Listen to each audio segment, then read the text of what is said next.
এটা প্রভাব পড়তেছে। বোরকা পরা মেয়ে ছেলের হাত ধরে পালিয়ে গেছে, এরকম কোন খবর বাংলাদেশে ঘটে নাই? একবার ঘটছে নাকি?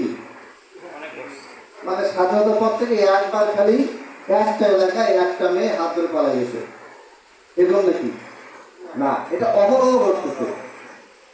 এবং বাংলাদেশে এখন শুধুমাত্র নিউজ পেপারে যে পরিমাণ হত্যাকাণ্ডের খবর আছে, এটা যদি আপনি 6 মাস আগের সময়ের সাথে মিলান, দেখবেন যে 6 মাস আগে দিনে যদি 10টা খুন হতো, এখন দিনে 15টা খুন হচ্ছে।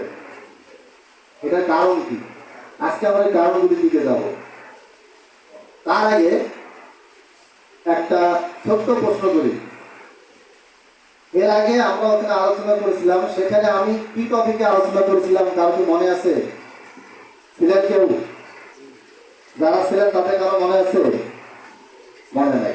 আচ্ছা, ওখানকারই একটা পয়েন্ট আমি আলোচনা করবো। তারপরে আমি যে প্রশ্নটা প্রথমে করলাম যে আমাদের চারিত্রিক অধঃপতন কেন হচ্ছে, কারণটা কি? দিনের পর দিন একটা সময় আমরা মনে করতাম যে না, মুসলমানরা ভালো আছে, বাকি অন্যান্য ধর্মের মানুষরা দিন দিন গোল্লায় যাচ্ছে। কিন্তু এখন কে হিন্দু, কে মুসলমান, কে খ্রিস্টান, কে নাস্তিক, কে মোরতাদ, সব একই লাইনে যাচ্ছে। এটা কেন, আমরা সেটা আজকে বিশ্লেষণ করবো। তার আগে একটা পয়েন্ট বলি, সেটা হচ্ছে পবিত্র কোরআন। এখানে 114টা সূরার মধ্যে কোন ব্যক্তিকে নিয়ে সবচেয়ে বেশি আলোচনা করা হয়েছে?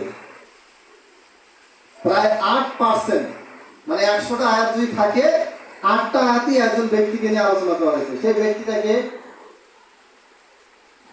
সূরা বাকারায় দেখবেন যে ওনার নাম আলী ইমরান।